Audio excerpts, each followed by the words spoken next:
Assista agora aos cortes do Pode Educar Brasil.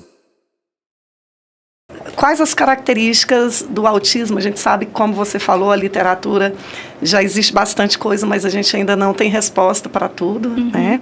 Mas, assim, tanto para a família, os pais, quanto para os professores, o que nos chamaria a atenção para que a gente possa começar a buscar, de repente, um diagnóstico, né? Essa é uma grande dúvida da maioria dos familiares hoje, né? E muitos se negam a ver os primeiros sinais.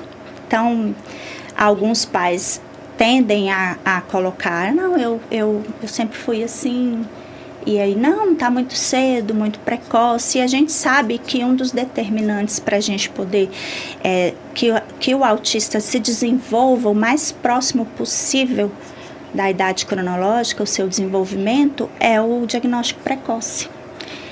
E a gente fala muito nisso, mas ainda a gente encontra grandes barreiras médicas para poder se fechar um diagnóstico mais cedo.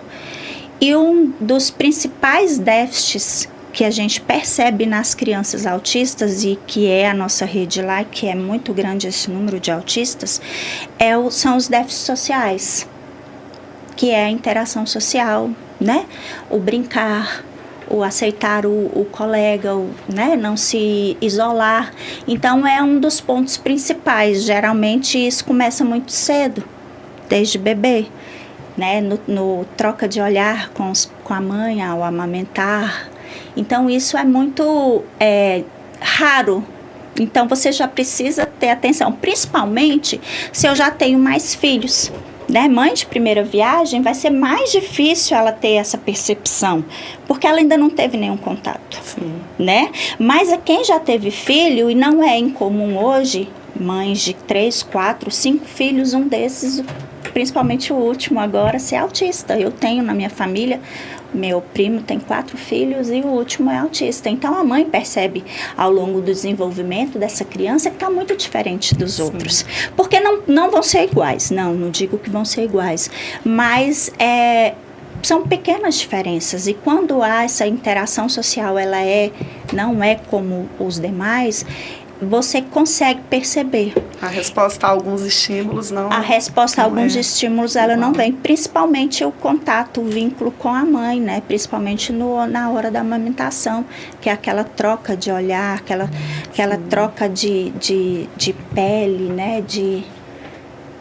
De sensibilidade mesmo. Outros muito... importantes também, que a gente precisa ficar muito atento, é a ausência de linguagem.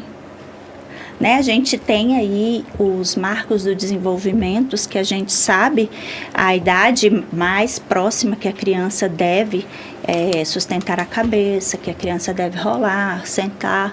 Então, ao falar muito tardiamente ou não falar, então o pai precisa estar atento, né, a esse sinal de alerta. Outro também são os comportamentos estereotipados e repetitivos, principalmente a ecolalia, né, que muitos autistas têm a linguagem, mas ele só repete o que você fala. Ele não consegue emitir, né, a própria linguagem, ele não consegue verbalizar o que ele deseja.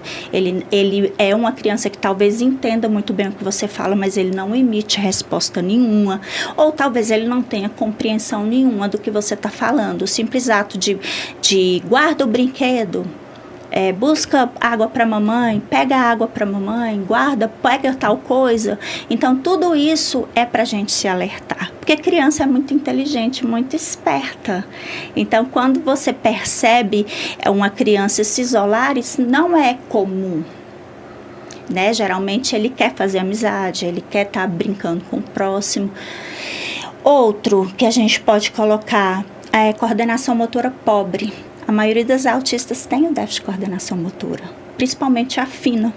E isso influencia muito lá na frente, na educação infantil e na hora de alfabetizar.